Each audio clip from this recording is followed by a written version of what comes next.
నమస్తే మాస్టర్స్. ధ్యాన మిత్రులందరికీ నా ఆత్మ ప్రణామములు. ఈరోజు బ్రహ్మర్షి పితామహ పత్రిజీ గారి లాక్డౌన్ సందేశాలు అనే బుక్ నుంచి టాపిక్ ప్రజలను హింస నుంచి అహింసకు మార్చడం కోసమే కరోనా వచ్చింది. కేశవరాజు గారు అందుకున్న సందేశం. ఈ టాపిక్ గురించి చర్చించుకుందాం మాస్టర్స్. ధ్యానరత్న కేశవరాజు గారు సీనియర్ మోస్ట్ పిరమిడ్ మాస్టర్. గత జన్మలో అన్నమయ్యగా వెంకటేశ్వరునికి సన్నిహితుడైన ఈయన ధ్యానంలో వివిధ మాస్టర్లు ప్రకృతి నుంచి సందేశాలు అందుకుంటారు. భూమండలంపై కరోనా వ్యాప్తి చెందిన ఈ సమయంలో కేశవరాజు గారు అందుకున్న సందేశ సారమే ఇది. మనం ధ్యానంలో గాలితో, చెట్లతో, పుట్టతో, వైరస్తో, బ్యాక్టీరియాతో, సూర్యునితో ఇలా దేనితో అయినా మాట్లాడవచ్చును. ఎన్నో ఏండ్ల నుంచి అనేక మంది ఋషులు ఇలా మాట్లాడి ప్రజలకు ఎన్నో సందేశాలను అందించారు. కేశవరాజు గారు ధ్యానంలో కూర్చుని కరోనా దేవతను, మహావతార్ బాబాజీని అందరినీ ఆహ్వానించారు.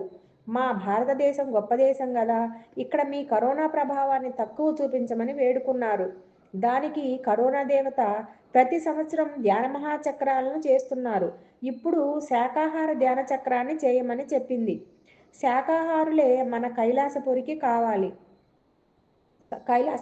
రావాలి. మాంసాహారులు వస్తే కలుషితం అవుతుంది. ఈసారి మన ధ్యాన మహాచక్రంలో శాకాహారులకు మాత్రమే ప్రవేశం అని బోర్డు పెడదాం. మాంసాహారులు వస్తే వాళ్లతో ఇక మాంసం తినబోమని, శాకాహార ర్యాలీలు చేస్తామని ప్రమాణం చేయించుకుంటాం. ఎవరు మాంసము, గుడ్లు, కోళ్ళు తినకూడదు. అందరూ అహింసకు మారాలి. ఎన్నో జన్మల క్రితమే మనం మారిపోయి ఉన్నాం.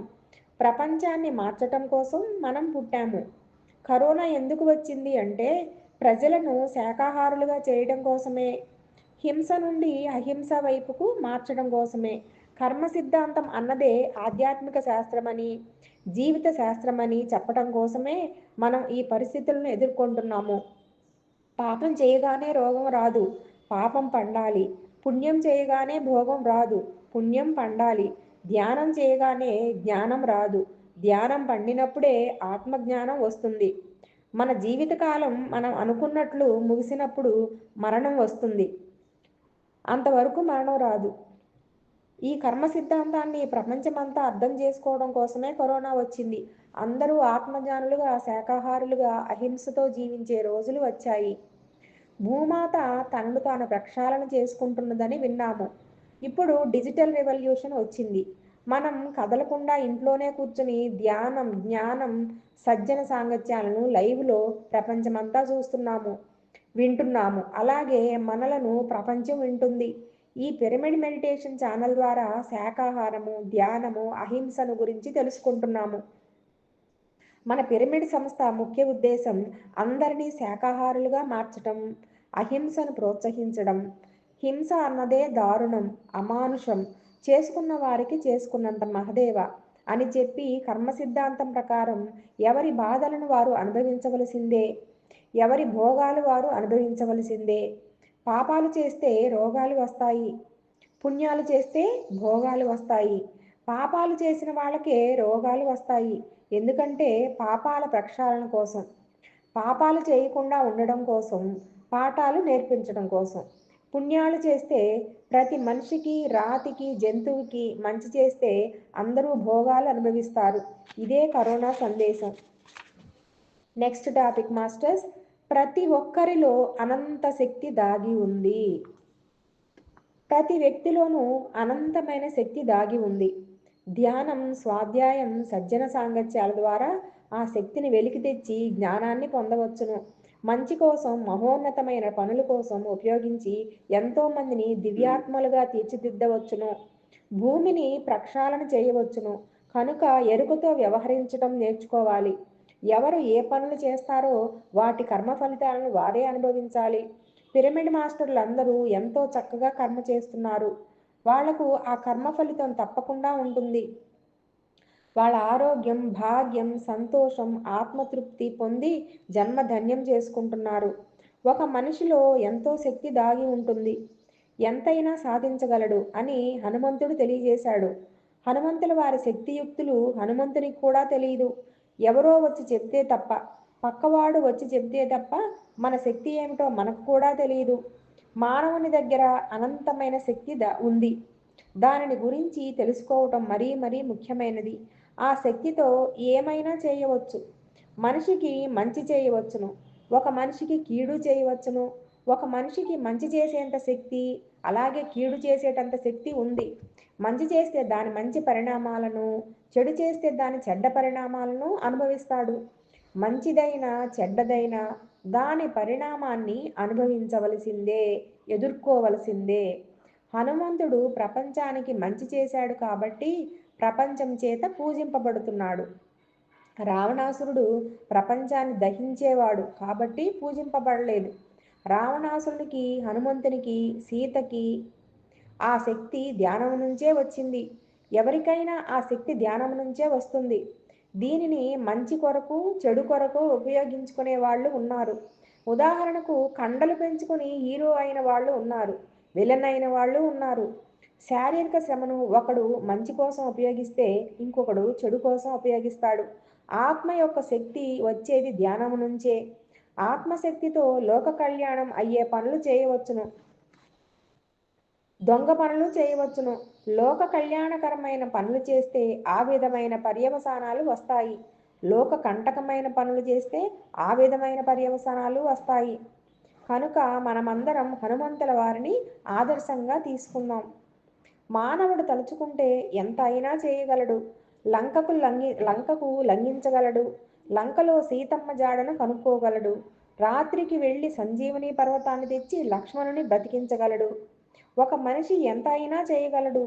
దానికి ఉదాహరణగా హనుమంతుల వారు మనకు సందేశాన్ని ఇస్తున్నారు.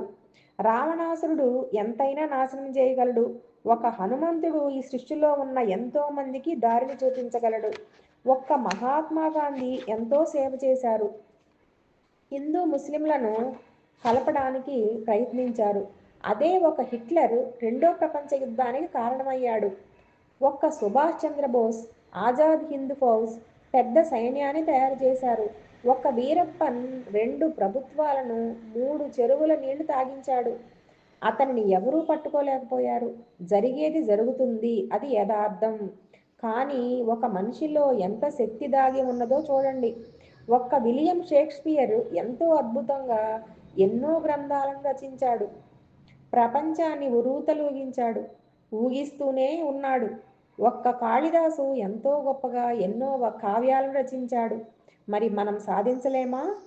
విశ్వనాథ సత్యనారాయణ తెలుగులో ఎన్నో గొప్ప రచనలు చేశారు. లియోనార్డో డావిన్సీ ఎంతో గొప్ప చిత్రకారుడు.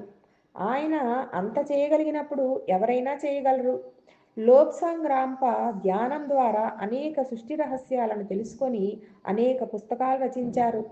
మన గురించి కూడా అందరూ చెప్పుకోవాలంటే మనం కూడా ఒక ఉదాహరణగా ఉండాలి. జేన్ రాబర్ట్స్ అనే ఆవిడ మీడియంషిప్ ద్వారా సేతు విజ్ఞానాన్ని సంపాదించి ప్రపంచానికి ఎంత విజ్ఞానాన్ని ఇచ్చిందో, ఎంత కష్టపడిందో ఆవిడ. ఆమె చెప్పినదంతా ఆమె భర్త జేన్ ఎఫ్ బర్డ్స్ రాశారు. సేత్ పుస్తకాలన్నీ మన దగ్గరకు వచ్చాయి. లతా మంగేష్కర్ కొన్ని వేల పాటలు చాలా గొప్పగా పాడగలరు. వాళ్ళ వలన అయినది మన వల్ల ఎందుకు కాదు? ఒక మనిషికి సాధ్యమైనది మరొక మనిషికి సాధ్యపడదా? సాధ్యపడుతుంది, కానీ ఏమీ చేయడు. ఎందుకంటే తన శక్తిని తాను తెలుసుకోలేకపోతున్నాడు. తన శక్తిని తాను తెలుసుకోవడమే ఆధ్యాత్మికత. తన శక్తిని తాను అభివృద్ధి చేసుకోవడమే ధ్యానం. దలైలామా ఇండియాకు వచ్చి టిబెట్ వాసుల సందేశాలను అన్నింటినీ ప్రతిరోజు మనకు అందిస్తున్నారు. అహింస ఆధ్యాత్మికత తరపున ఆయన యుద్ధం చేస్తున్నారు. టార్కోమ్ సెరాయ్ డారియన్ ఆధ్యాత్మిక విషయాలను గుప్పించాడు. ఒక్క మనిషి అంత చేయగలడా అంటే తప్పకుండా చేయగలడు. చదరంగం ఆటగాడు విశ్వనాథ్ ఆనంద్ ప్రపంచంలోనే ప్రఖ్యాతి పొందాడు. అంటే చదరంగంలో ఒక శక్తిని చూపిస్తే అన్నీ జయింపవచ్చును. ఇలా పేర్లు చెప్పుకుంటూ వెళితే కొన్ని లక్షల మంది ఉన్నారు. ఇంతమంది మన కళ్ళ ముందు ఉన్న మనం మటుకు ఏమీ చేయము. పిరమిడ్ స్పిరిచువల్ సొసైటీకి వద్దాం. ఒక మనిషి ఎంత చేయగలడో ఉదాహరణ తీసుకుందాం. డాక్టర్ గోపాలకృష్ణ ఒక మెడికల్ స్టూడెంట్గా ఉన్నప్పుడు నన్ను కలిసి ధ్యానం నేర్చుకుని ధ్యానంలో ఎన్నో ప్రయోగాలు చేశాడు. తాను తన సొంత ఊరు చింతల అగ్రహారానికి వెళ్ళి అక్కడ అనేక మందికి ధ్యానం నేర్పించాడు.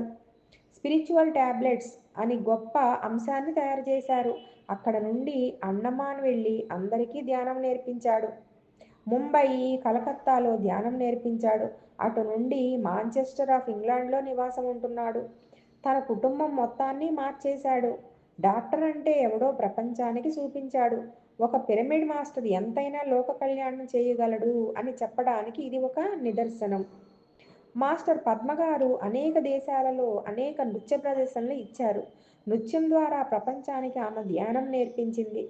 మాంచెస్టర్లో నృత్యం ద్వారా అనేక మందికి ధ్యానం నేర్పిస్తున్నారు. డాక్టర్ న్యూటన్ లైఫ్ యూనివర్సిటీని స్థాపించారు. విద్యార్థిగా నా దగ్గరకు వచ్చారు.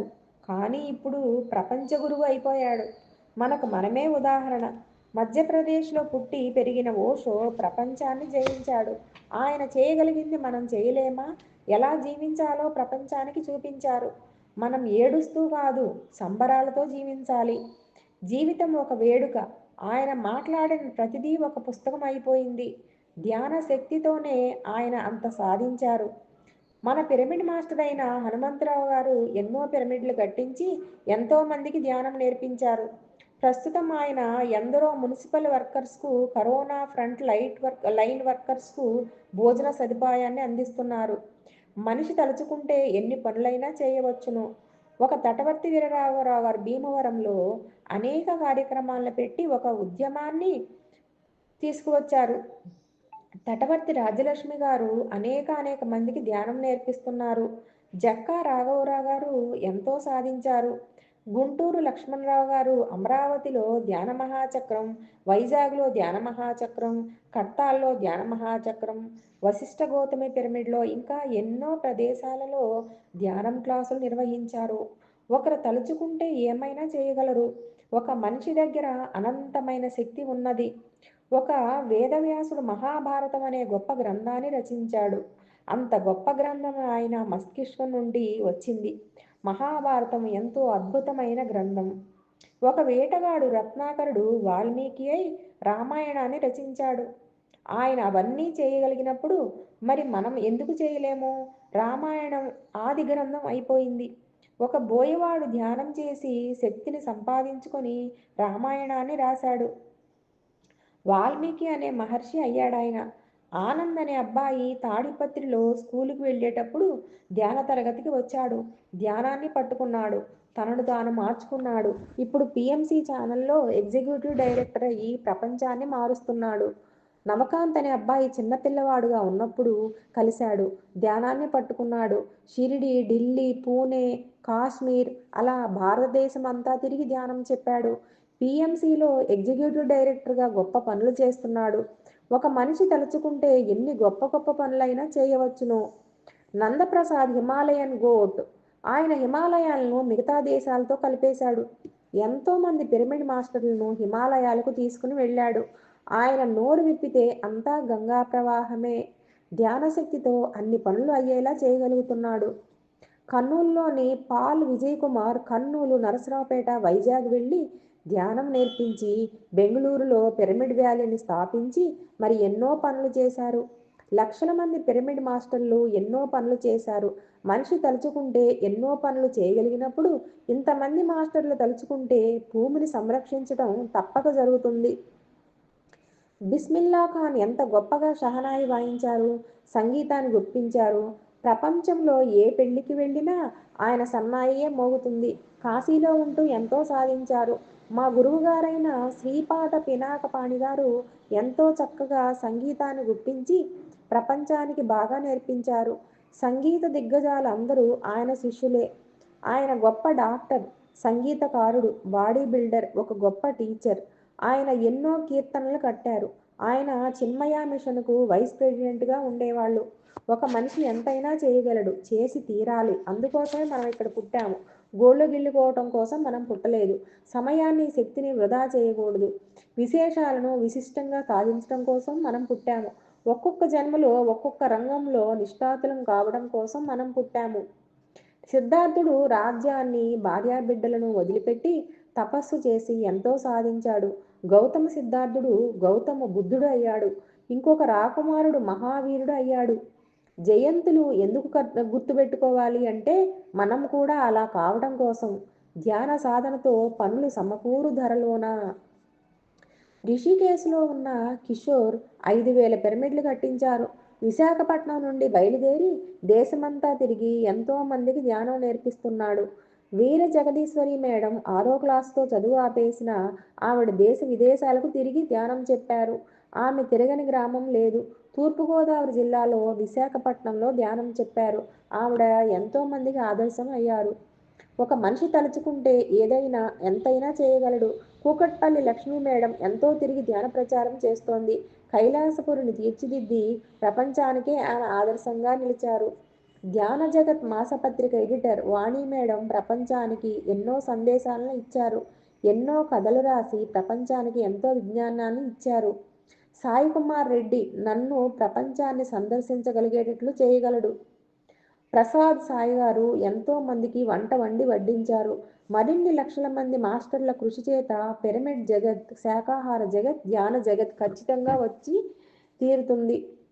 ఒక రాముడు, సీత, జాంబవంతుడు అందరూ కలిస్తేనే రావణాసురుడు అంతమయ్యాడు కదా.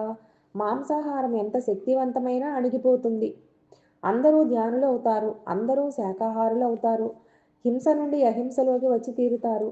విలియం షేక్స్పియర్ రాయడం కోసం పుట్టాడు. పండిట్ రవిశంకర్ సితార్ కోసం పుట్టాడు.